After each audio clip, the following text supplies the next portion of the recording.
има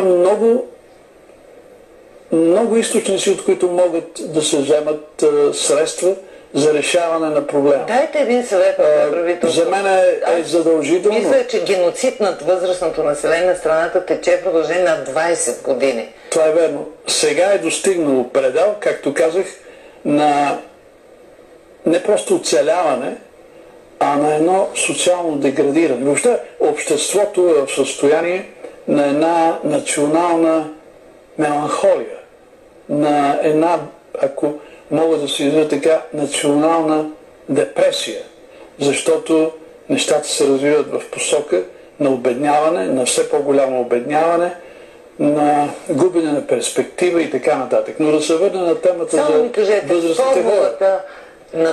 За това как във време на криза, в която обедняват щатите, Вижте, това за кризата обедняват редица развити страни. Не е обяснение за България.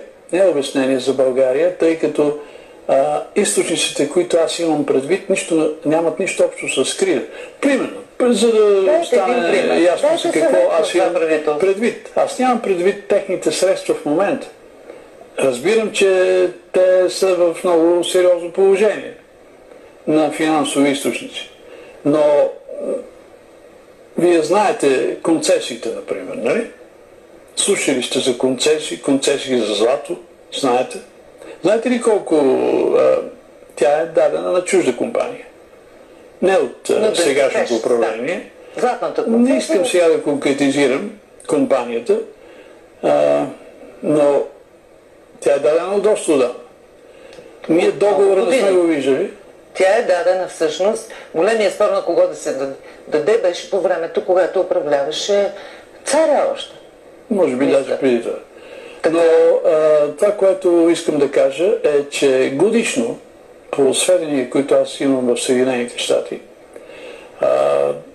тази компания получава някъде към 4-5 милиарда долара.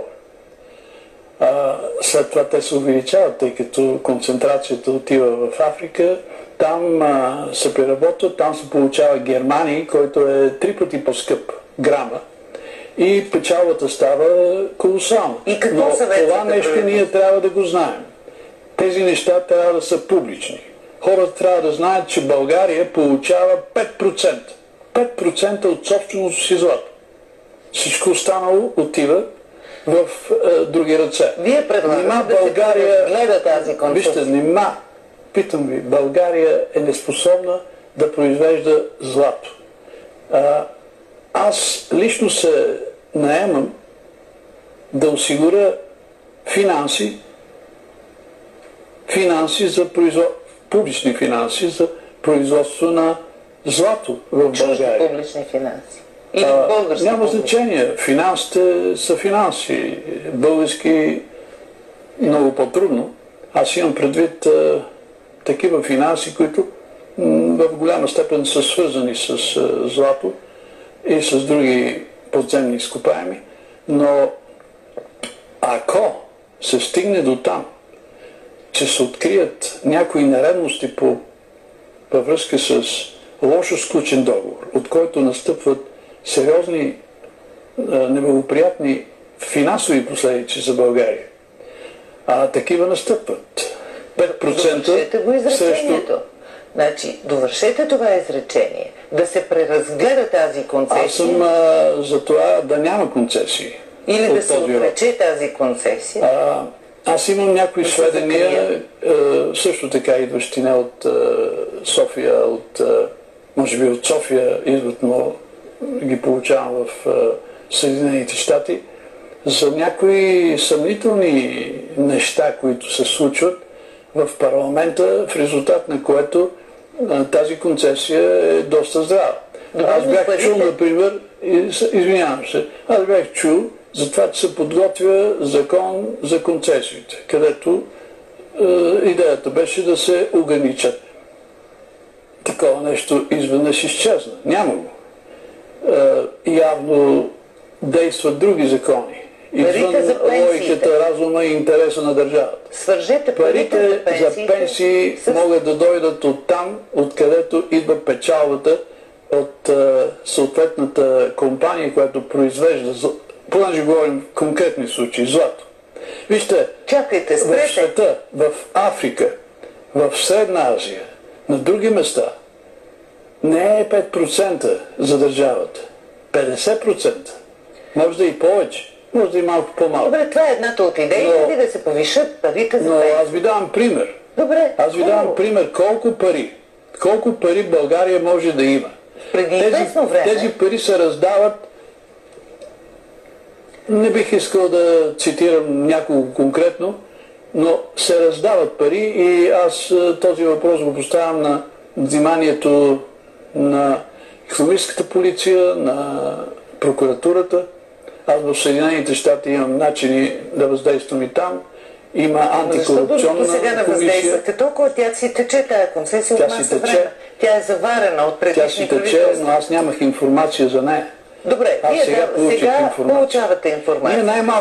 най-малкото трябва да искаме 50%, а не 5%. Добре, до тук разбрах.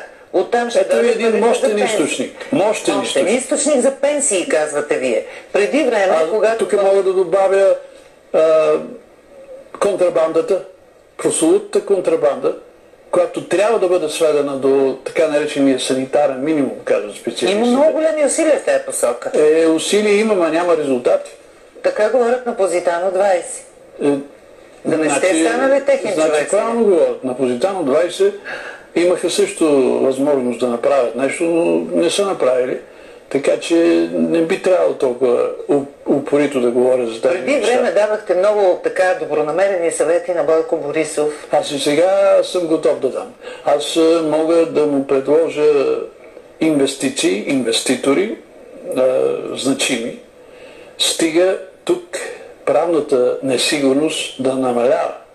Защото при тази правна несигурност Но защо не обръщат предложихте гръб тези инвеститори, когато бяхте човек на царя? Той толкова се нуждаеше. Аз исках, нямаше време. Аз бях 4-5 месеца в тези кабинети, където царя стоеше и управляваше. В 2009 година казахте в едно друго телевизионно студио, че бихте направили движение за прочистване и осъжаване на политическата класа. Защо не го направихте? В момента аз не бих искал да участвам в нещо, което не е политика, а е политиканстване. Казах тогава, 2009 хора, които защитават личния интерес. 2009 аз имах перспектива. Каква перспектива? Смисъл, мислих за перспектива. Сега съм, може би емоционално, но съм отвратан. Опитвам се да се дистанцирам от политиканството. И ако успея да направя това, ако се дистанцирате достатъчно. Ако мога да се дистанцирам, ако има хора, които мислят като мен, които са чисти като мен, аз нямам нито едно обогатяване, живея в скромни условия, както ще прочетете в утрешния вестник на 24 часа. Впрочем, там може да прочетете за мой път доста подробно. Така, че да, и разбрах, че живеете в много скромна гарсониера в Люлин. Да, аз живея, защото мен лукса не ме привлича. Мен в Съединените щати не ме привлича лукс. И също време говорите за мощни инвеститори, които бихте през годините... Не се връзва. Как да не се връзва? Трябва да бъдете в луксозност, за да се свържете с инвеститори. Аз имам приятели, които имат свои приятели, и така се създава един кръг, в който аз съм привлякал инвестиции в Средна Азия, но защо не в България? Не в България, защото политическият режим не е благоприятен за инвестиции. Щяхте да се свързвате с Яне Янев в 2009 година. Сега бихте ли се свързали? В какви отношения сте? Аз с всички тези хора, с които съм бил в добри отношения, и сега съм в добри отношения. С него в добри отношения ли сте? Нямах време да се чуя, но да. Защо 3 години не го направихте? Нали? Заедно щяхте да борите корупцията, политическите ментета. Не е моя работа, след като аз нямам политическата отговорност,